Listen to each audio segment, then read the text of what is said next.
বিয়ে কখন? আগে। ভালোবাসা পরে। বিয়ের আগে কোনো ভালোবাসা নাই। বিয়ের আগে ছেলে মেয়ে দেখবে, মেয়ে ছেলে দেখবে। আর বয়ফ্রেন্ড গার্লফ্রেন্ডের সাথে এইসব কোনো কাম নাই, ডাইরেক্ট ফ্রেন্ড। আশ্চর্য কথা, বিয়ে ছাড়া একটা ছেলে একটা মেয়ের বন্ধু আবার ওই কেমনে? ওই বন্ধু তো শয়তানে করিয়া দেয়। তা হাজির সাহেব যখন 12 লক্ষ টাকার গেট বানাইছে, এখন ওই সময় জরুরি অবস্থা চলে, র্যাবে গাড়ি লিয়ে যাইতেছিল, দেখে যে ওরে বাবা 12 বিশাল গেট। তখন র্যাবের সন্দেহ হয়েছে যে এই লোকে যে এত টাকা দিয়ে গেট বানাইছে, কত টাকার মালিক। যাইয়া বাড়িতে উঠছে, হাজির সাহেব আসেন, এবার হাজির সাহেব কাটতে কাটতে বার হয়েছে। কয় গেটে কত খরচ হয়েছে? কারণ ঢাকা আর এসে হাইওয়ে রোডের পাশে গেট।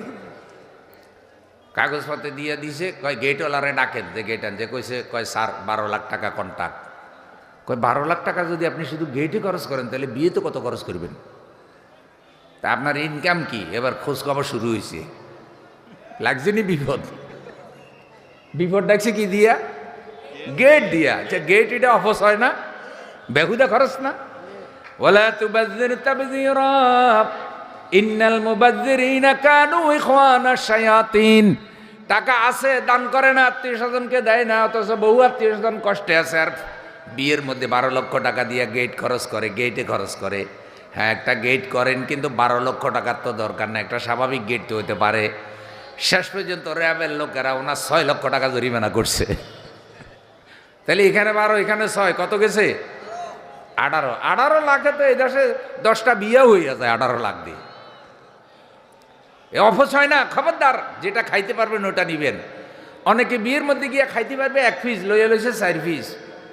কেউ এত পিস লইছেন কেন?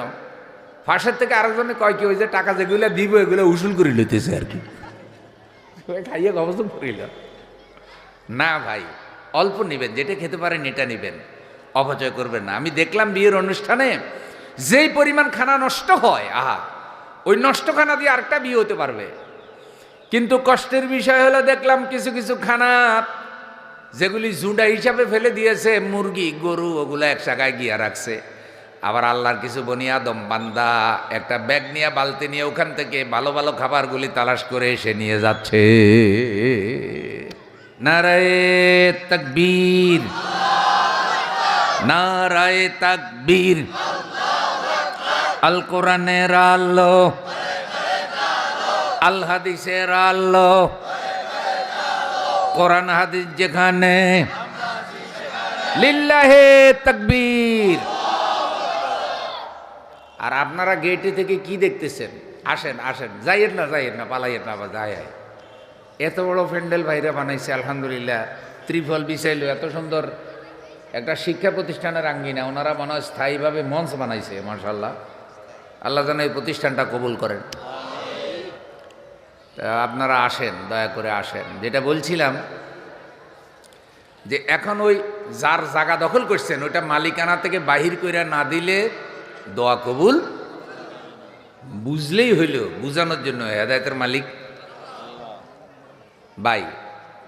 একটা কুয়োর মধ্যে যদি একটা মরা প্রাণী পড়ে, ধরেন একটা মরা মুরগি বা একটা মরা ইঁদুর কুয়োর মধ্যে পড়ছে, তাইলে পানি অপবিত্র হয়ে গেছে। এখন এই অপবিত্র কুয়া পবিত্র হবে কেমনে? যদি আপনি এই কুয়ার থেকে 60 বালতি পানি উপরে উঠান, তাহলে কুয়া কি হয়ে যাবে? পবিত্র হয়ে যাবে। আচ্ছা বলেন তো, এই যে 60 বালতি পানি কুয়া থেকে পবিত্র করবেন, ওই মরা রাইখা না মরা উঠাইয়া? মরা কি পরে উঠাইবেন না আগে? আগে মরা উঠে থইব। মরা রাইখা যদি 500 বালতি পানি উঠান, এই কুয়া কি পবিত্র হবে নি? এখন বন্ধু সন্ত্রাস করে টাকার মালিক হয়েছে, মানে মরা ঢুকাইছে। চাঁদাবাজি করে বিল্ডিং করে ফেলছে, মানে মরা ঢুকাইছে। দখল বাণিজ্য করছে, এইটা করে গাড়ি কিনছে, মরা ঢুকাইছে। সরকারি জায়গায় জোর করে মার্কেট উঠাইছে, মরা ঢুকাইছে। ওয়ারিসের থেকে 2 নম্বর দলিল কিনে জায়গার মালিক হয়েছে, মরা ঢুকাইছে। জরিপ যখন আসছে, রেকর্ড আসার সাথে সাথে যারা জরিপে ওয়ারিস তাদের নাম বাদ দিয়া নিজের নামে সব রেকর্ড করে ফেলাইছে, মরা ঢুকাইছে। এখন নিজের অনেক টাকার মালিক হয়ে গেছে। এখন আল্লাহরে দোয়া করে, আল্লাহ জীবনে যা করছে আর করবো না, আল্লাহ মাফ করে দাও। আল্লাহকে আর কত করবি? যত সিটারি তো করেই ফেলাইছ ইতিমধ্যে। বাংলাদেশে 93 বিলিয়ন মার্কিন ডলার পাচার হয়েছে বিগত 15 বছরে। আমার মনে হয় হজরতের একটু আগে বসলে ভালো হয়। এত ভাইরা এত বুজুর্গরা পিছনে বসে, একটু আগে আসেন, মুরব্বীরা একটু আগে আসেন। 93 বিলিয়ন মার্কিন ডলার পাচার হয়েছে। পাচার মানে বুঝেন, চুরি করে লেগে গেছে।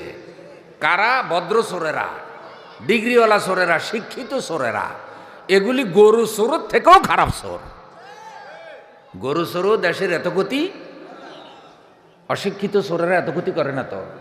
শীত কাটা চোর, লাউ চোর, কদু চোর, কমলা চোর, এগুলা তো তথাকথিতই নেতা নামক চোরদের থেকে এগুলো আরো ভদ্র চোর।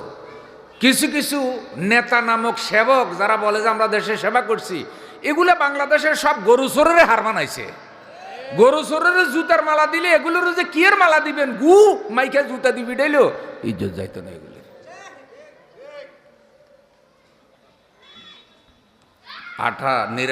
93 বিলিয়ন মার্কিন ডলার শুধু বিদেশে চুরি করে নিছে, যার কারণে ডলারের দাম বেড়ে গেছে, অর্থনৈতিক অস্থিতিশীলতা দেখা দিছে। একটা কাজ করতে খরচ হবে 10 টাকা, সেখানে খরচ বানাইছে 10,000 টাকা। আর সব টাকা কোথায় ঢুকাইছে? হ্যাঁ, তাইলে আঙ্গুল ভুলি কলা গাছ হইব না। এখন যদি সে তওবা করে, হুজুর ওমরা যাইতেছি, কোথায় যায়? পকেটে এখন গরম, চতুর্দিক থেকে টাকা আনছে, এখন ওমরা যায়। এখন ওমরা যাইয়া বলতেছে আল্লাহ লাব্বাইক লাব্বাইক। আল্লাহ কয় তোর লাব্বাইক তো কবুল হবে না। কেন কবুল হবে না? মরা রয়ে গেছে। কি রয়ে গেছে? মরার কথা মনে আছে তো? কুয়োর মধ্যে মরা রয়ে গেছে। তোর হারামের বাড়ি, তোর চাঁদাবাজির বাড়ি, তোর রড চুরির বিল্ডিং, তুই আরেকজনের জায়গা দখল করছিস, সন্ত্রাস চাঁদাবাজি করে, রাস্তার টাকা চুরি করে যা বানাইছস, এখন ওমরায় আইছস। যতক্ষণ এগুলি মালিকানা থেকে বের করে না দিবি, ততক্ষণ তোর দোয়া কবুল হবে না। ভাই, আমার ওয়াজটা কোনো বেশি খারাপ লাগেননি কোনো? হ্যাঁ, তাহলে কেউ কারো হক নষ্ট করবেন না বলে দিলাম। আমাদের আত্মীয়রাও আছে, অনেকে অনেকের হক নষ্ট করে। ভাই এটা ভুল, এটা হাতের মধ্যে বাড়ি লেগেছে 2 বার। ওই মাইকলার এটা খুলে নিতে বলেন। এর আগে একবার আঙ্গুল কেটে ফেলছি, এর দাঁড়ালো আসলে এটা। তাইলে হক নষ্ট করে মানুষের হক। আমি আসার সময় যে বাজার দেখলাম, বিশ্বাস করেন এত বড় গর্ত, ওখানে যদি গাড়ি পড়তো তাহলে গাড়ি যে কি পরিমাণ আঘাত খাইতো। বহু কষ্ট করে ঘুরে আসছে, অথচ প্রতিটা মানুষ দেখতেছে রাস্তা দিয়ে মানুষ যাচ্ছে, শত শত গাড়ি চলছে, ওখানে একটা আড়ত আছে, আড়তের সামনে বড় গর্ত। আচ্ছা আপনারা আমারে বলেন, রাস্তার হক আছে না নাই? এটা রাস্তার হক আছে না? রাস্তারও তো হক আছে। এটা খুলে ফেলেন, এটা কেটে ফেলেন। এটা হইল সততা মাইক। সবাই সততা মাইকের চিনেন তো নাকি? বাস অ্যাডভার্টাইজ হয়ে গেছে। আর এই নাম টাম লেখা লাভ নাই, সার্ভিসেই পরিচয়। হ্যাঁ, গাছ তোর কি নাম ফলে। মাইক ভালো সার্ভিস দিলে সবাই বলবে না মাইক এটাই দাওয়াত দেন, এটা ভালো মাইক। আর সার্ভিস ভালো না হলে যতই এখানে অ্যাড লাগায় কোনো লাভ নাই। লোকেরা তো ব্যবসায়ী চালাক, তো বুঝছেন, ব্যবসায় লোকেরা যারা চালাক।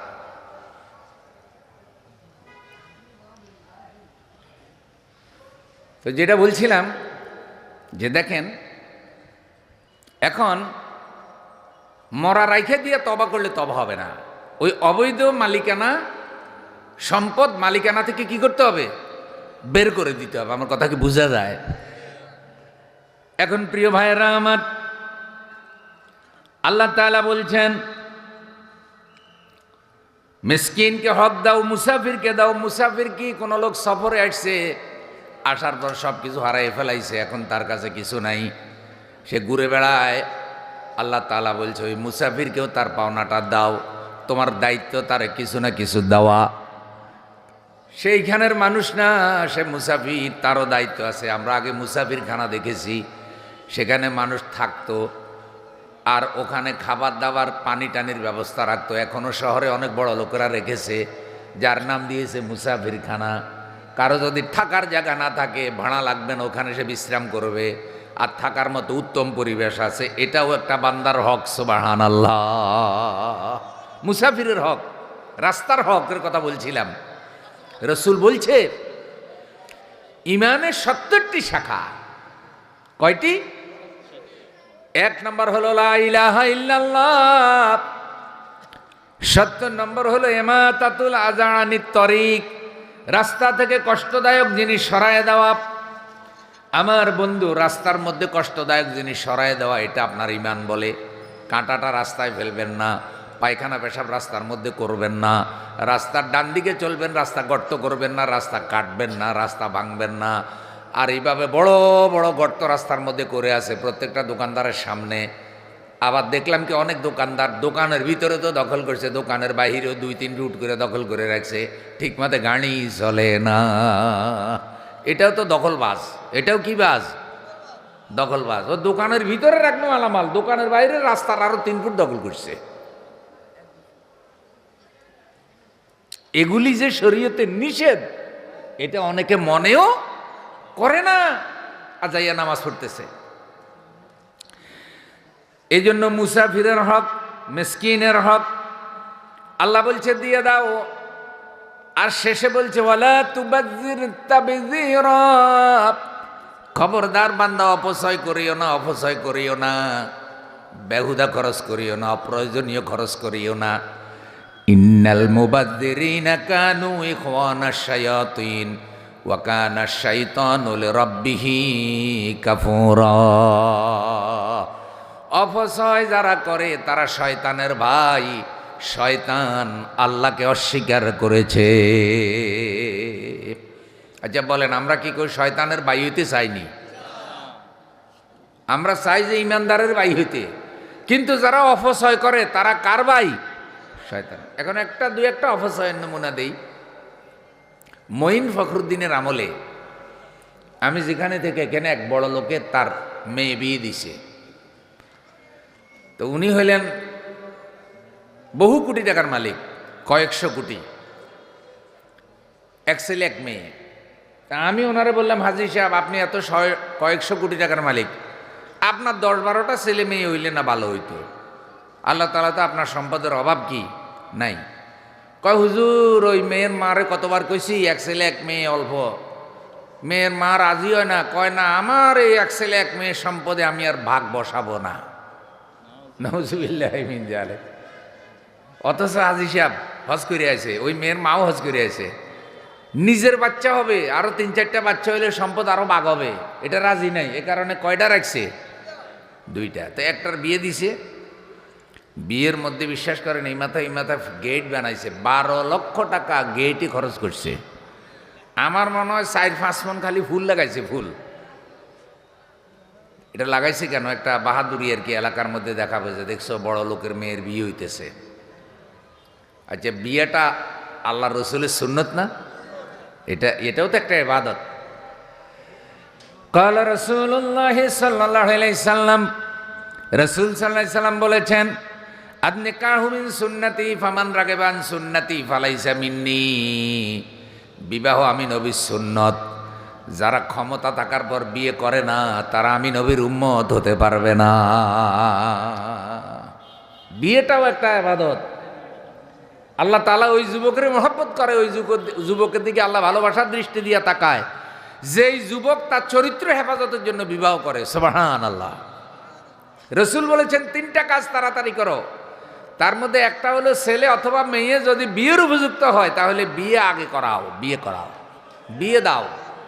ও বন্ধু, বয়ফ্রেন্ড গার্লফ্রেন্ড এটা কখনো ইসলামের সংস্কৃতি নয়, স্বামী স্ত্রী হলো ইসলামের সংস্কৃতি। মাওলানা কাজী ইব্রাহিম সাহেব একটা স্লোগান দিছে, আমার এটা একটু ভালো লাগছে। 31st নাইটে স্লোগান দিছে কি, বয়ফ্রেন্ড গার্লফ্রেন্ডের দিন শেষ, স্বামী স্ত্রীর বাংলাদেশ। বয়ফ্রেন্ড গার্লফ্রেন্ডের দিন শেষ, স্বামী স্ত্রীর। এটার কারণ কি বলি, বয়ফ্রেন্ড গার্লফ্রেন্ড কালচার হলো পশ্চিমাদের কালচার, ইহুদি নাসারার কালচার। বয়ফ্রেন্ড গার্লফ্রেন্ড তারা ওই কাজই করে যেটা স্বামী স্ত্রী করে।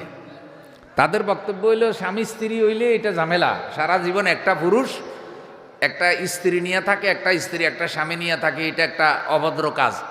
আর গার্লফ্রেন্ড হইলে শত শত গার্লফ্রেন্ড থাকবে, শত শত বয়ফ্রেন্ড থাকবে, একদিন একটার কাছে যাবে, ইত্যাদি ইত্যাদি। এ কারণে তাদের দেশে সংসার প্রথা নাই, পরিবার প্রথা নাই। মা বাবা ভাই বোন চাচা জ্যাঠা আমরা যেভাবে বসবাস করি, এই পারিবারিক বন্ধনটা তাদের দেশে এত মজবুতভাবে নাই। কারণ তাদের দেশে বিয়ের থেকেও বেশি চলে হলো বয়ফ্রেন্ড আর গার্লফ্রেন্ড। আর বয়ফ্রেন্ড গার্লফ্রেন্ড হইতে বিয়ে লাগে না ভাই, লিভ টুগেদার মানে একসাথে থাকা। আচ্ছা আরেকটু বলি, এই যে কেউ কবুতর ফালে না, অনেকে কবুতর, তো মাঝে মধ্যে কবুতর যেটা পুরুষ ওইটারে কি কয়? হ্যাঁ পায়রা। আর যেটা মহিলা ওইটারে কি কয়? পান্নি। এখন যখন হয়তো একটা হারাই গেছে, ধরেন পান্নি হারাই গেছে, এখন মুজাফরগঞ্জ বাজার থেকে পান্নি কিনে আনছে, আইনা ওইটারে ওই পায়রার সাথে বাক্সের মধ্যে ঢুকাই দিছে, কয় 10-12 দিন এমনি থাকলে আস্তে জোড়া লাগিয়ে যাইব। এটা হলো লিভ টুগেদার। এই যে রাখিয়ে দিছে, বিয়ে পড়াইছে নি? কথা কর, বিয়ে পড়াইছে নাকি? বিয়ে পড়ায় নাই। বাস কিছুদিন থাকতে থাকতে এখন ফাঁড়া আর ফাঁড়নি কি হয়েছে? বয়ফ্রেন্ড আর গার্লফ্রেন্ড হয়ে গেছে, বিয়ে শাদী নেই। এখনকার তরুণ তরুণীদের বিয়ে শাদী কঠিন হয়ে গেছে, আর বয়ফ্রেন্ড গার্লফ্রেন্ড ইজি হয়ে গেছে। ঢাকা শহরে বহু তরুণ তরুণীরা জন্মদিবস, ওই কিসের ভালোবাসা দিবস, ওই 31st নাইট, পয়লা বৈশাখ, এইসব দিনে উন্মাদ হয়ে যায়, মদ নেশা এবং চরিত্র নষ্ট করার কাজে উন্মাদ হয়ে যায়। তো হুজুর বলছে যে একটা নতুন স্লোগান আনো। হুজুরে কয়েকটা স্লোগান দিছে, একটা হলো বয়ফ্রেন্ড গার্লফ্রেন্ডের দিন শেষ, স্বামী স্ত্রীর বাংলাদেশ, এই একটা স্লোগান। আরেকটা স্লোগান দিছে জয় বাংলার দিন শেষ, নারায় তকবীরের বাংলাদেশ। কারণ জয় বাংলা স্লোগানটা ইমানদার দিতে পারে না, এটার সাথে ইমানের কোনো সম্পর্ক নাই, এটা কুফরি স্লোগান। জয় শব্দটা মুশরিকি শব্দ। আরেকটা স্লোগান দিছে বঙ্গবন্ধুর দিন শেষ, আল্লাহ বন্ধুর বাংলাদেশ। আমরা কি বন্ধু হইতে চাই? আল্লাহর ফ্রেন্ড বানাও, আল্লাহরে বন্ধু বানাও। ও হাবি যাবি নেতা মেতারে বন্ধু টন্ধু বানাইয়া কোনো লাভ, পরকালে কারো খবর থাকবে না। আর আল্লাহরে যদি বন্ধু বানাও, তাহলে বিপদ মুসিবতে সব সময় আল্লাহ যার সাথে থাকবে, তার কোনো ভয়। নারায়ে তাকবীর। এই জন্য বলছি বন্ধু, লিভ টুগেদার করতে বিয়ে লাগে না, বয়ফ্রেন্ড গার্লফ্রেন্ড হতে বিয়ে লাগে না, কিন্তু স্বামী স্ত্রী হইতে বিয়ে লাগে। এই বিয়ের মাধ্যমে স্বামী এবং স্ত্রী হয়। একটু লক্ষ্য করে দেখেন, বিয়ে ছাড়া বাচ্চা হলে ওই বাচ্চাকে অবৈধ সন্তান বলে, অবৈধ সন্তান। কোরআন হাদিস অনুযায়ী বিয়ে না হইলে বাচ্চা যদি অবৈধ হয়ে যায়, কোরআন হাদিস অনুযায়ী যে আইন হয় না, সে আইনও তো অবৈধ হয়ে যায়। আল্লাহ আমাদেরকে কোরআন হাদিসের বিধিবিধান মেনে চলার তৌফিক দান করুন। যেই পয়েন্ট থেকে বললাম, হাজী সাহেব মেয়ের বিয়ে দিতেছে, এখন আল্লাহ রসুল বলছে ওই বিয়েটাই সর্বোত্তম বিয়া, যেই বিয়েতে বেহুদা কোনো খরচ হয় না, বেশি জাঁকজমক হয় না। পৃথিবীতে শ্রেষ্ঠ বিয়ের মধ্যে একটা হলো হজরতে ফাতেমার বিয়ে, আল্লাহ তাআলা আরশে আজিমে পড়াইছে। আর রসুলকে বলছে যে আপনি দুনিয়াতে তার আনুষ্ঠানিকতা সম্পন্ন করেন। রসুল সাল্লাল্লাহু আলাইহি সাল্লাম ফাতেমার বিয়ে পড়াইয়া খেজুর ছিটিয়ে দিছে মসজিদে, সুবহানাল্লাহ। হজরত আলীর কাছে হজরতে ফাতেমাকে আল্লাহর রসুল নিয়ে গেলেন। হজরতে আলীর হাতের মধ্যে হজরতে ফাতেমার হাত রসুল সাল্লাল্লাহু আলাইহি সাল্লাম নিজে উঠাইয়া দিলেন। কারণ তিনি একদিকে রসুল, আর একদিকে তো তিনি হজরতে ফাতেমার বাবা। তিনি একদিকে রসুল, আরেকদিকে হজরতে আলীর শ্বশুর, উত্তম শ্বশুর। হজরতে ফাতেমার হাত হজরতে আলীর হাতের মধ্যে দিয়া রসুল বলতেছে, আলী রে, আল্লাহর রসুলের কন্যা ফাতেমা তোমার জন্য বরকতময় হও। কি দোয়া, অন্তর ভরে দোয়া করলেন। হজরতে ফাতেমাকে 9টা জিনিস তিনি উপহার দিলেন, কারণ হজরত আলীর কোনো টাকা পয়সা ছিল না। আল্লাহ রসুল যৌতুক দেন নাই, উপহার দিয়েছেন শ্বশুর হিসেবে। হজরত আলীকে একটা মেষের তৈরি জায়নামাজ দিলেন, ইয়েমনি একটা দামি চাদর হজরত আলীর গায়ের মধ্যে পরাইয়া দিলেন। আল্লাহ রসুল শ্বশুর হিসাবে জামাইয়ের প্রতিও দায়িত্ব পালন করেছে। কি আদর্শবান শ্বশুর মুহাম্মদুর রাসূলুল্লাহ। হজরত আলীর এই চাদর দিছে, জায়নামাজ দিছে, ফাতেমারে 9টা জিনিস দিয়া বাসর সজ্জা কোথায় হবে, ঘর নাই আলীর। একজন সাহাবীকে বলছে, হজরতে ফাতেমার বাসর হবে, তুমি ঘরটা ছেড়ে দাও। সে খুশি হয়ে ছেড়ে দিয়েছে, আল্লাহ রসুলের কন্যার বাসর হবে। হজরত আলী হজরতে ফাতেমাকে আল্লাহ রসুল দোয়া করলেন, রিফায়াল বানিনের জন্য দোয়া করলেন। একটু পানির মধ্যে ফু দিয়া ওই পানিটা তাদের গায়ে ছিটাইয়া দিলেন।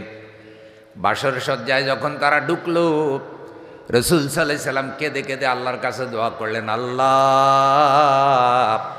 হজরতে আলী আর হজরতে ফাতেমার দাম্পত্য জীবনকে তুমি সুখময় করো, তাদেরকে নেক সন্তান দান করো। রসুল সাল্লাল্লাহু আলাইহি সাল্লাম দোয়া করলেন। দোয়ার ফজিলতে আর বরকতে আল্লাহ হজরতে হাসান হুসাইনের মতো জান্নাতি সন্তান তাদেরকে দান করলে। আল হাসান আল হুসাইন সাইয়্যিদা শাবাবে আহলিল জান্নাহ। হজরতে হাসান হুসাইন জান্নাত। আল্লাহ, বিয়ে কখন? আগে ভালোবাসা, পরে। বিয়ের আগে কোনো ভালোবাসা নাই। বিয়ের আগে ছেলে মেয়ে দেখবে, মেয়ে ছেলে দেখবে। আর বয়ফ্রেন্ড গার্লফ্রেন্ডের সাথে এইসব কোনো কাম নাই, ডাইরেক্ট ফ্রেন্ড। আশ্চর্য কথা, বিয়ে ছাড়া একটা ছেলে একটা মেয়ের বন্ধু আবার ওই কেমনে? ওই বন্ধু তো শয়তানে করিয়া দেয়।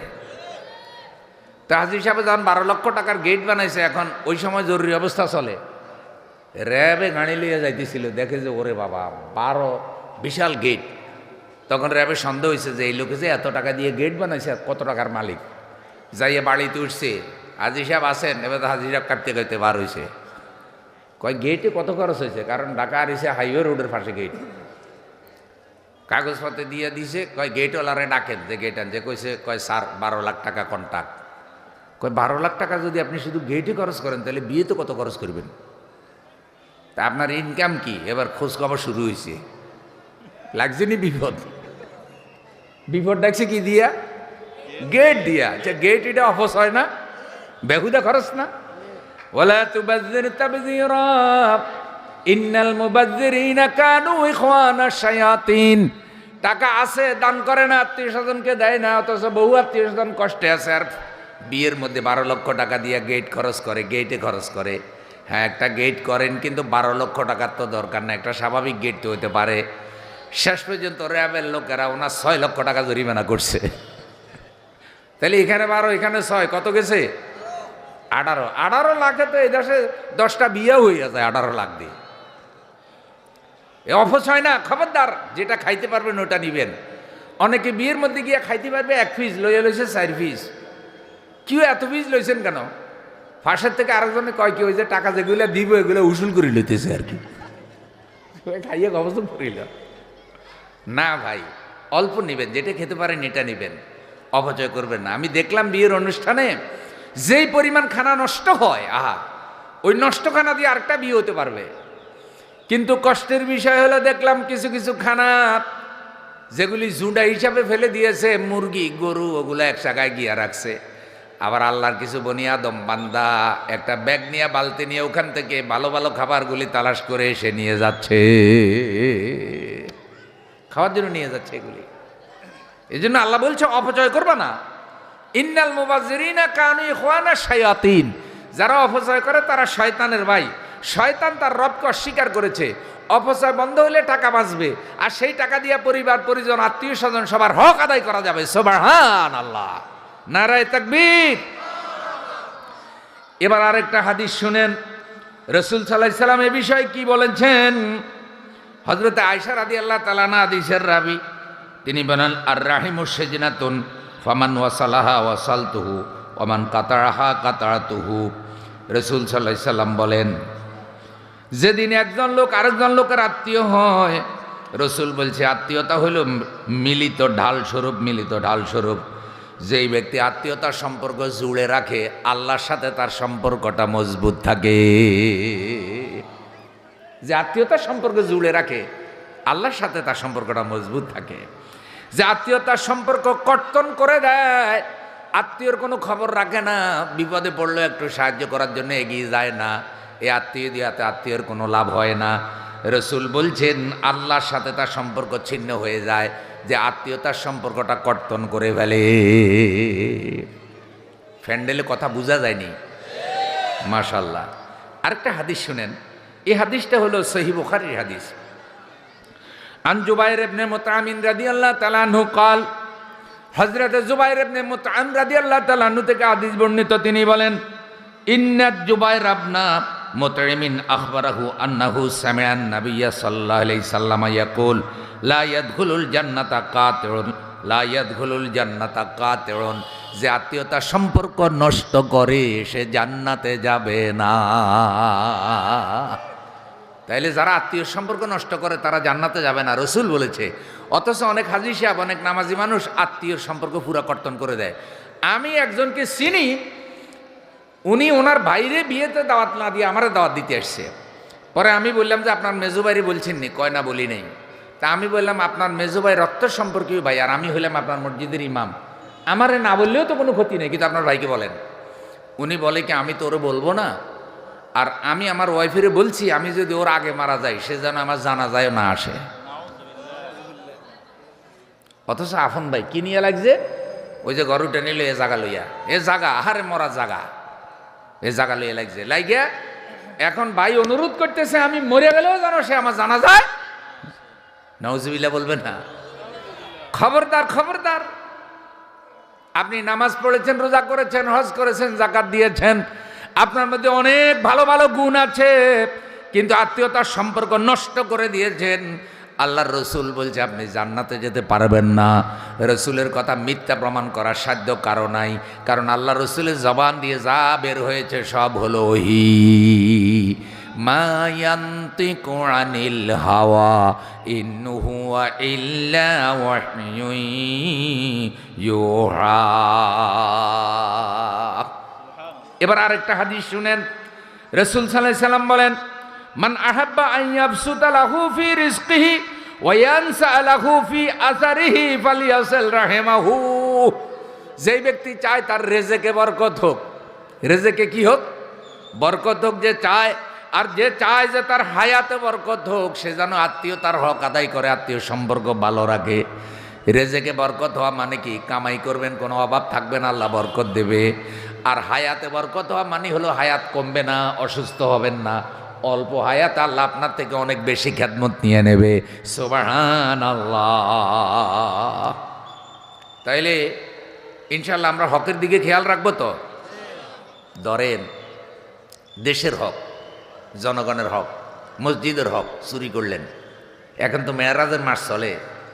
রাসূল সাল্লাল্লাহু আলাইহি সাল্লাম যে কয়টা আযাবের দৃশ্য দেখছে তার মধ্যে দেখলেন যে কিছু লোক জ্বলন্ত আগুন খেতেছে, আগুনের কয়লা, আর সেই কয়লা ফ্যাটের মধ্যে গেছে, গিয়া পেটের নাড়ি বুড়ি সব কয়লা নরম করছে মোমের মতো, আবার জ্বলন্ত কয়লা পায়খানা রাস্তা দিয়ে ভরতেছে, গলিত নাড়ি গুলি কলিজা সব এই পায়খানা রাস্তা দিয়ে বের হইতেছে। কালা ইয়া আখি জিবরাইল মান হাউলা। মহানবী বলে জিবরাইল এটা কি ভয়ঙ্কর দৃশ্য দেখলাম। জিবরাইল বলছে ইয়া রাসূলুল্লাহ ইয়া হাবিবাল্লাহ, দুনিয়াতে যারা এতিমের হক নষ্ট করেছে, বান্দার হক নষ্ট করেছে, মসজিদের টাকা চুরি করছে, মাদ্রাসার টাকা চুরি করে খাইছে, পাবলিকের টাকা চুরি করে খেয়েছে, আল্লাহ জাহান্নামে তাদেরকে জ্বলন্ত আগুন খাওয়াবে। আমি যদি ভাইজানের 1000 টাকা নষ্ট করি, আমার যদি টাকা দিবার না থাকে, হয়তো ওনারে ধরে কইলাম ভাই আল্লাহ তো আপনারে ভালো রাখছে, আমারে মাফ করে দেন, উনি একলা আমারে মাফ করে দিল, তাইলে আল্লাহও কি করবে? মাফ করে দেবে। কিন্তু এই মুজাফফরগঞ্জ থেকে হাসনাবাদ পর্যন্ত রাস্তার টেন্ডার আনছি আমি, আনার পরে আমি 90 ভাগ টাকা চুরি করছি, আর 10 ভাগ দিয়ে কোনো রকম একটা লেভেল দিছি। হয় কি হয় না? লাভ হইলে 10 টাকা হবে, কিন্তু হঠাৎ করে এত লাভ কেমনে হয়? যেই রাস্তা যাওয়ার কথা 10 বছর, সেই রাস্তা 6 মাসেও যায় না, বড় বড় গাতা। হয় কি হয় না? দোষ কি রাস্তার না আমাদের চরিত্রের দোষ। এখন যে আপনি এই যে জনগণের হক চুরি করলেন, রাস্তার হক চুরি করলেন, মরার সময় মাফও তো চাইতে পারবেন না, কারণ কয় লাখ মানুষের এটাকে আপনি মাফ চাইবেন, আর এটা তো আল্লাহ ক্ষমাও করবে। একটা হাদিসের সারমর্ম এমন, একটু কান লাগাইয়া শুনেন। আমার নবী বলেন ওই লোকটা হাসরের দিন সব চাইতে হতভাগা, যেই লোকটা পাহাড় পরিমাণ নেক আমল নিয়ে উঠবে, কিন্তু পাহাড় পরিমাণ পাপ নিয়ে জাহান্নামে যাবে। সাহাবীরা জানতে চাইলেন হুজুর পাহাড় পরিমাণ নেক আমল নিয়ে উঠে আবার পাহাড় পরিমাণ পাপ নিয়ে জাহান্নামে যাবে কেমনে? রসুল বলছে ভালো কাজ করেছে, নেকামল করেছে, দান সৎকার করেছে, তাহাজ্জুদ পড়েছে, নেকামল আছে, কিন্তু মানুষের হক নষ্ট করছে, সন্ত্রাস করছে, চাঁদাবাজি করছে, জাল দলিল করছে, জাল রেকর্ড করছে, এইভাবে বান্দার হক নষ্ট করছে, বোনের হক নষ্ট করছে, বাইয়ের হক নষ্ট করছে, পাড়া প্রতিবেশীর হক নষ্ট করছে। এখন আসরের দিন উঠছে পাহাড় পরিমাণ নেকি নিয়া। যখন ফেরেশতা তারা জান্নাতের দিকে নিয়ে রওনা দিছে, তখন এই পাওনাদার দাঁড়াইছে, দাঁড়াইয়া বলতেছে, আল্লাহ আমার বাড়িতে অমুক জায়গায় এই লোকে তো আমার 5 শতক জায়গা দখল করে নিছে, আগে আমার 5 শতক জায়গা দিতে কন, তারপরে তারে জান্নাতে দিয়েন। ভাই আপনারা আসেননি? আমার এক ওস্তাদ আছিল, নাম আছিল রাজা মুন্সি। ছোটকালে অনেক মুন্সিদের কাছে পড়ছি, যারা মুন্সি আছিল কিন্তু খুব বুজুর্গ বান্দা ছিল। এখন অনেক শিক্ষিত লোকের মধ্যে ওই আমলটা পাওয়া যায় না।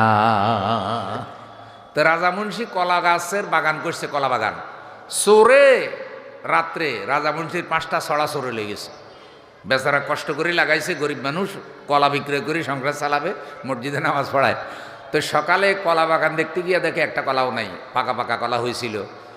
তো যাইতে যাইতে কয়, সুখবর সুখবর, রাজা মুন্সির কলা ছড়া চোরে নিয়ে গেছে, সুখবর। আরেকজন জিজ্ঞাসা করছে, মুন্সি সাহেব সুখবর কেমনে, কলা চোরে নিল সুখবর কেমনে? কয়, শুনেন, আমি তো মুন্সি, আমার জীবনে কোনো নেকামল নাই, তো আমার হক নষ্ট করছে, কলা ছড়া নিছে। হাসরের দিন চোরেটা তো উঠবো, উঠার পরে আমার জিজ্ঞাসা করবো, মুন্সি কলা দে, ওই চোরের আনবো। কলা তো আর হাসরে কি কলাগুলো তো থাকবো না। তো তখন আল্লাহ আমারও যদি কলা ছড়া রুচিলে জান্নাত দি দেয়, আমি কমো যে আল্লাহ আমার আর এই কলা ছড়ার দরকার নেই, আমার জান্নাত দি দেন। হইতে পারে যে এক কলা ছড়া রুচিলে আমি কোথায় গেছি। তাই আমি ধৈর্য ধারণ করতেছি আর আল্লাহরে করতেছি, সুখবর সুখবর, রাজা মুন্সি কলা ছড়া চোরে লই গেছে। আর আমরা হইলে তো কলা বাগানে গিয়ে ওর 14 গোষ্ঠী সহ 2 ঘন্টা গালি দিয়ে তারপরে থাকতাম। ওটা তো হক। তো রসুল বলছে, ওই লোককে বলবে, আল্লাহ আমার 5 শতক জায়গা দখল করেছে, এটা দিতে কন। আল্লাহ জিজ্ঞাসা করবেন, ও কথা বলছে সত্য কিনা? সে বলবে, কথা তো সত্য। তো বলছে যে তার পাওনা দিয়ে দাও। পাওনা কোত্থেকে দেবো? আবার আমাকে নুরুল আমিন ডিগ্রি কলেজে পাঠান, বেন্নাইয়া পাঠান, শীতোষী পাঠান। আবার গেলে এবার আমি যা জায়গা জমি আছে এগুলো সব তারে দিয়ে দেব। আল্লাহ কয়, এটা কেমন কথা? এখন তো কেয়ামত হয়ে গেছে, এখন বেন্নাইয়া নাই, কুমিল্লা নাই, বাংলাদেশ নাই, দুনিয়া নাই। এখন তোরে আবার ওখানে ফাটামুখি লেগা, আর ফাটাইলে তোরে ফাটাইলে তো হবে না, ওই ফাওনাদারও তো ফাটাইতে হবে, জমিনে তো বানাইতে হবে। তা আমি বুঝি কেয়ামতের পরে আবার নতুন করে সব বানাবো বুঝি। তাইলে ফিরে আসার কি আর কোনো সুযোগ হবে? তখন বলবে, আল্লাহ তাহলে একটা ব্যবস্থা করেন। আল্লাহ বলবে, আমি তো আগেই বলে দিয়েছি, বান্দার হকের ব্যাপারে আমি আল্লাহ হস্তক্ষেপ করব না, ওইটা তোমার ব্যাপার আর তার ব্যাপার। তখন সে বলবে, আল্লাহ যেহেতু আমার 5 শতক জায়গা দিতে পারতেছে না, ওর মাথার মধ্যে দেখা যায় অনেক নেক আমল, আমার আমল নামার মধ্যে 50 লক্ষ নেক কম আছে, যদি এর আমল নামা থেকে আমার আমল নামায় 50 লক্ষ নেট ট্রান্সফার করে দেন। ওই যে বিকাশে ট্রান্সফার হয়নি, বিকাশে ট্রান্সফার হয়নি, আমল নামা টু আমল নামা খালি ট্রান্সফার করে দেন, তাইলে আমি 5 শতকের দাবি মাফ করব। শেষ পর্যন্ত এরে দিছে 50 লাখ। এভাবে দিতে দিতে দিতে দিতে সব নেক শেষ। একজনের জায়গা দখল করছে 50 লাখ, একজনের বাকি গেছে 50 লাখ, একজনের সাদা গেছে 50 লাখ, আমল নামা সব নেক কি হয়েছে? শেষ হয়ে গেছে। কিন্তু ফাওনাদার এখনো দাঁড়ানো। এখন অন্যান্য ফাওনাদাররা আল্লাহ সব তো শেষ, তা আমাকে দিব কি? এখন আল্লাহ তারে বলবে, এখন তুমি মামলা শেষ করো। এটা কি কবে ঘটবে? হাসরের দিন। কবে ঘটবে? হিসাবের দিন। সে বলবে, আল্লাহ এখন তার দেওয়ার মতো কিছু নাই। পাওনাদার বলবে, আল্লাহ যদি দিতে না পারে আমার থেকে নিতে কন। কয় কি? কয় আমার আমল নামার মধ্যে এই 1 কোটি পাপ আছে, এই পাপটা যদি কারো মাথায় উঠাই দিবার পারি তাহলে আমি জান্নাতে যাইতে পারি। সুতরাং আমার মাথার যত পাপ আছে ওই জালিমের মাথায় উঠাইয়া দেন। ওরে জালিম রে, মজা কইরা কইরা দুর্নীতি কইরা টাকা কামাইছো, মানুষের হক নষ্ট করছো, দেশের হক নষ্ট করছো, মা বাবার হক নষ্ট করছো, রাস্তার হক নষ্ট করছো, জোর করে জাল দলিল করে গায়ে জোরে ঘর উঠাই আরেকজনের জায়গা দখল করছো। রে জালিম, ছাড়া ছাড়ি না।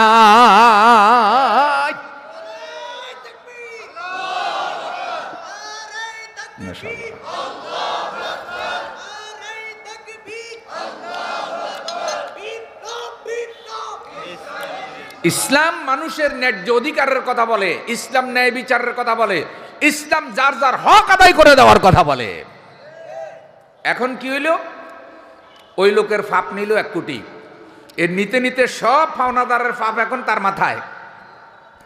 তারপরে ফেরেশতারা তাকে জাহান্নামের দিকে নিয়ে যাচ্ছে, আর পাছার মধ্যে জাহান্নামের বেত দিয়ে পিটাইতেছে আর বলতেছে, তোর মতো হতভাগা, তোর মতো দুর্ভাগা দুনিয়ার নাই, তুই মানুষের হক নষ্ট করে এখন পরকালে আসছস, এখন তুই জাহান্নামে যাইতেছস, তুই তো জাহান্নামের নিম্ন স্তরে যাবি রে, যাওয়ার কথা জান্নাতে। আল্লাহ আমাদেরকে এই দুরবস্থা থেকে হেফাজত করুন, আমরা বলি আমিন। প্রিয় ভাইরা আমার, পশু পাখির হক আছে না? পশু পাখির হক আছে, পশু পাখির হক আছে। একটা বিড়ালের একটা মহিলা যে পানি খাওয়াইয়া জান্নাতে গেছে, এমন হাদিস আছে না? সৃষ্টির প্রতি সেবা করুন, সৃষ্টির প্রতি দায়িত্বশীল হন, পশু পাখির হক আছে, গাছগাছালির হক আছে। আল্লাহ তাআলা এত দয়ালু, রসুল বলেছে আল খালকু ইয়ালুল্লাহ ফাহাব্বুল খালকি ইলাল্লাহ মান আহসানা ইলা রিয়ালিহি। সমস্ত সৃষ্টি আল্লাহর আপনজন, যারা সৃষ্টি জগৎকে ভালোবাসে আল্লাহ তাদেরকে ভালোবাসে। ইরহামু মান ফিল আরদ ইয়ারহামুকুম মান ফিস সামা, জমিনবাসীর উপরে দয়া করো, তাহলে আসমানওয়ালা আল্লাহ তোমাদের উপরে দয়া করবে। সুবহানাল্লাহ। পশু পাখির হক।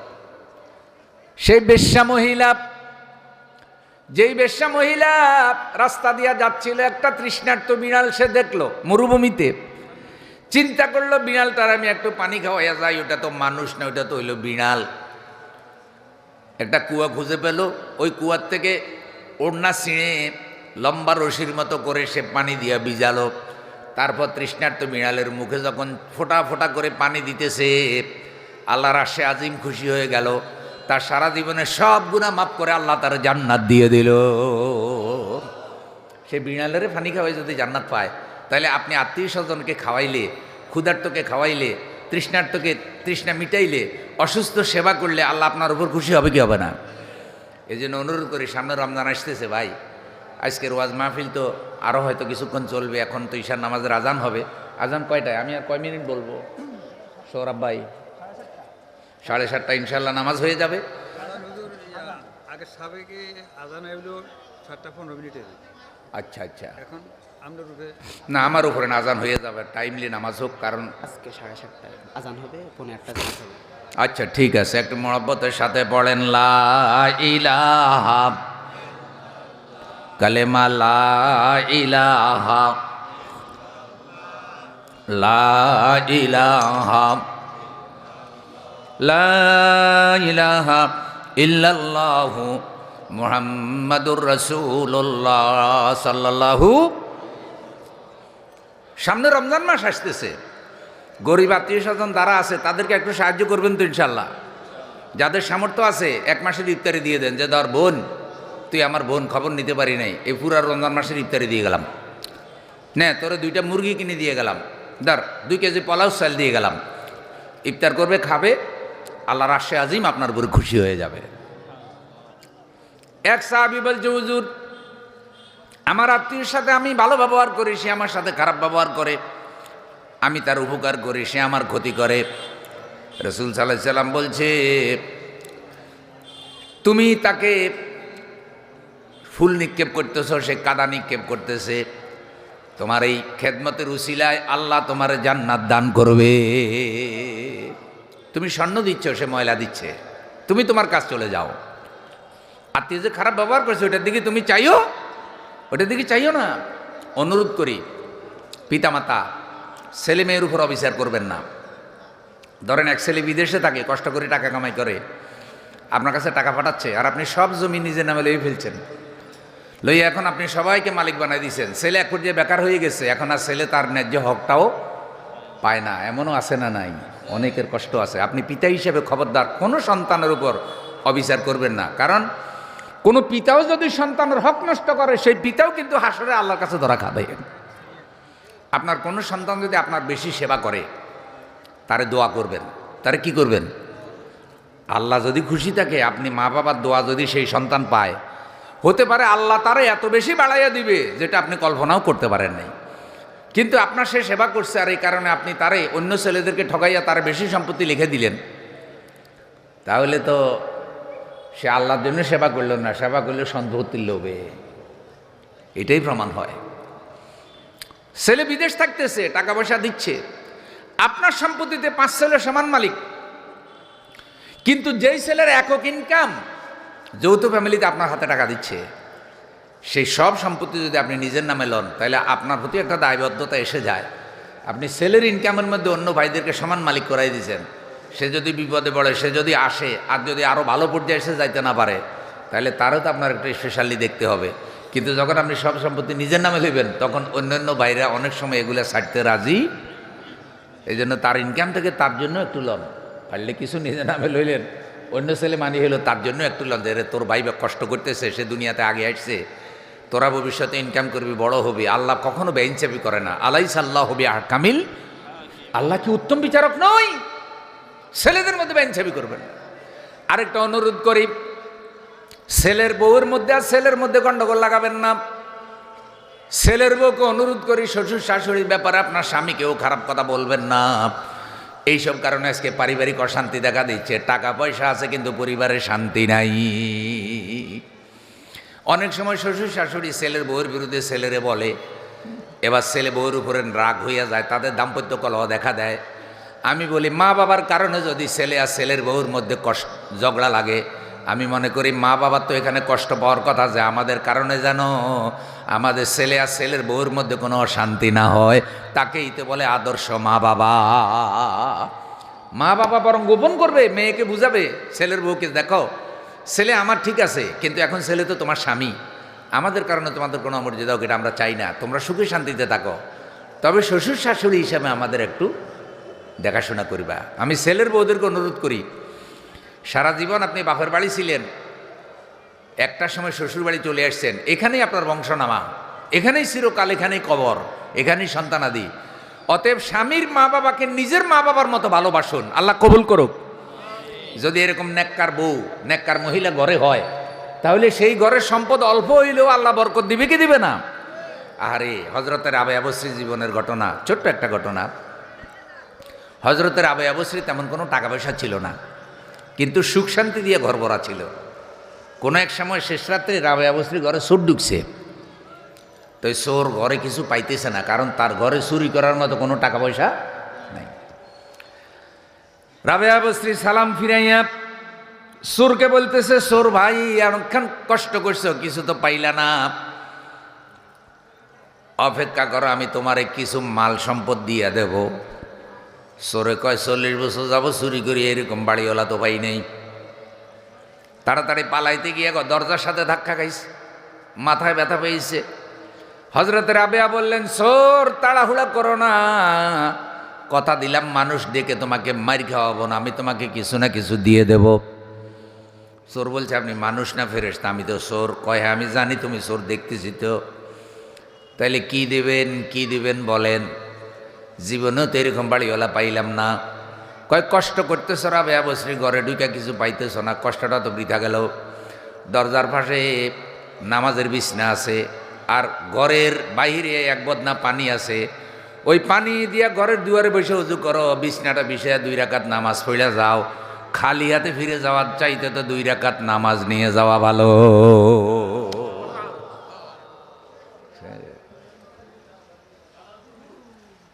চোর আশ্চর্য হয়ে গেছে, কিরে কার ঘরে ঢুকলাম? চোরের দিলের মধ্যে একটু ধাক্কা লাগছে, যে এত বছর চুরি করি, কেউ তো কোনোদিন এ কথা বলে না। ওই পানি নিয়ে অজু করছে, অজু করে নামাজের বিছনাটা বিছাইছে। চোর বলছে, আমি তো নামাজের ভালো নিয়ম কানুন জানি না। কয়, যা জানো তা দিয়ে আল্লাহরে সেজদা করো। চোর নামাজে দাঁড়াইছে অজু করে। আচ্ছা, অজু করলে একটু পবিত্রতা লাগে না? মনটা শান্ত লাগে, মনটা পবিত্র অজু করলে। কারণে আল্লাহ অজুর সিস্টেম আপনাকে শিক্ষা দিয়েছে। অজু একটা ইবাদত, অজুর উসিলায় হাতে পায়ের গুনাহগুলো আল্লাহ মাফ করে দেয়, অঙ্গের গুনাহগুলো মাফ করে দেয়। অজুর কারণে চেহারা থেকে নূর চমকাবে। আর হাসরের দিন আল্লাহর রসুল এরকম নামাজি উম্মত অজুর কারণে চেহারা দেখে দেখে বাছাই করবে। রাবে আল্লাহর কাছে হাত উঠেছে, আল্লাহ এই চোরের কি সমস্যা আমি জানি না, তুমি জানো। এখন চোর তো তোমার সেজদা করতেছে, আল্লাহ তুমি চোরকে হেদায়েত দাও, আর চোরের হাজত, পারিবারিক হাজত, টাকা পয়সার অভাব থাকলে আল্লাহ তুমি দূর করে দাও। বলেন না ভাই সুবহানাল্লাহ? আচ্ছা, মালিকের কাছে কি অভাব আসেনি? অভাব আছে। হযরতের আবে আর দোয়া আল্লাহর আশা আজিম হইয়া চোরের কলিজায় গিয়ে আঘাত করছে। হাউমাউ করে শিশুর মতো চোর কাঁদতেছে। নামাজ শেষ করে চোরে বলতেছে, ও গো আল্লাহর বান্দি, এত বছর চুরি করলাম, জীবনে কোনোদিন এমন ধাক্কা লাগে নাই। আপনার ঘরে আপনি আমাকে যেই নসিহা করলেন, যেই শিক্ষা দিলেন, আমি তাওবা করলাম, জীবনে যতকাল বাঁচি আর কখনো চুরি করব না। তাইলে একটা ভালো মেয়ের উসিলায় একটা সরকি পেয়ে গেল, হেদায়েত পেয়ে গেল। আমার বোনেরা, আপনারাও ঘরের বরকত হন, হযরতে ফাতেমার মতো হন, হযরতে আয়েশার মতো হন। আপনার স্বামীকে দিনই কাজে সহযোগিতা করেন, শ্বশুরকে সহযোগিতা করেন। টাকা পয়সা অল্প থাকলেও আলহামদুলিল্লাহ বলুন। কুলের ঘরেও শান্তি পাওয়া যায় যদি দিন থাকে, বিল্ডিংয়েও শান্তি নেই যদি দিন না থাকে। টাকাই জীবনের সব না। আর তরুণদেরকে অনুরোধ করি, অলস থাকবেন না, কুইড়া থাকবেন না, ফরেরটা খাইবেন না। কামাই রুজি করুন, পরিশ্রমী হন, ইনকাম করুন, ভিক্ষুক হবেন না।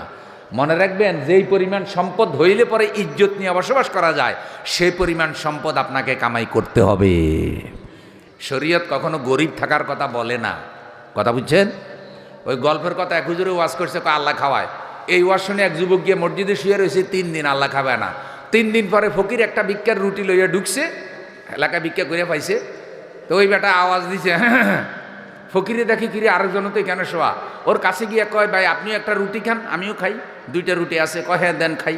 তো খাইছে। খাইয়া হুজুরের কাছে গেছে, গিয়া কয়, হুজুর এই যে আল্লাহ খাওয়ায় ওয়াজ করছেন, ওয়াজটা ভালো করে বিশ্লেষণ করে করিয়েন, পুরো ক্লিয়ার করেন নাই। কয় ক্লিয়ার আবার কোনটা? আল্লাহ খাওয়ায় কইলাম তো, কোরআন হাদিসে আছে তো। কয় আল্লাহ খাওয়ায়, কিন্তু তার আগে 3 দিন উপবাস থাকা লাগে। উপবাস থাকলে অন্তত একটা কাশি দেওয়ার লাগে। তো কাশি দিলে আল্লাহ একটা রুটি খাওয়ায়, বিনা কাশিতে আল্লাহ একটা রুটিও খাওয়ায় না। তো হুজুর কয়, বেটা আল্লাহ খাওয়ায়, এর মানে এটা নাকি চাকরি নকরি ব্যবসা বাণিজ্য বাদ দিবি, পরিশ্রম বাদ দিবি? খবরদার এটা করবেন না। কেউ দোকানে নাস্তা করতেছে, হাদিসে নিষেধ, তার আশেপাশে গিয়ে ঘুরবেন না যে সে দেখি সে আমারে কয় কিনা, আমার একটু কক। এটা অভদ্রতা। 2 জন খাচ্ছে, আপনি গিয়ে মধ্যখানে গিয়া জুড়ে বসবেন না। সকালবেলায় পরিবেশগুলি হয়, হইলে এখন একজন বেকায়দার মধ্যে পড়ে যায়। হাদিসে নিষেধ এটা, যে তুমি আশেপাশে এই চিন্তায় ঘুরিও না যে আমারে বলুক। আবার এটা বলা হয়েছে হাদিসে যে তোমার যদি সামর্থ্য আছে, তোমার এটা গরিব আত্মীয় খাওয়া পাচ্ছে না, তারা ডাইকে খাওয়াও।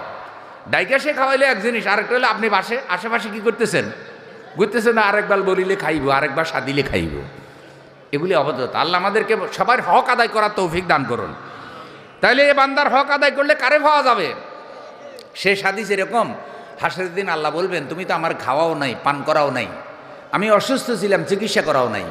বান্দা বলবে, আল্লাহ আপনি কখন অসুস্থ ছিলেন? আমি তো জানি না। আপনার কখন ক্ষুধা লাগছিল?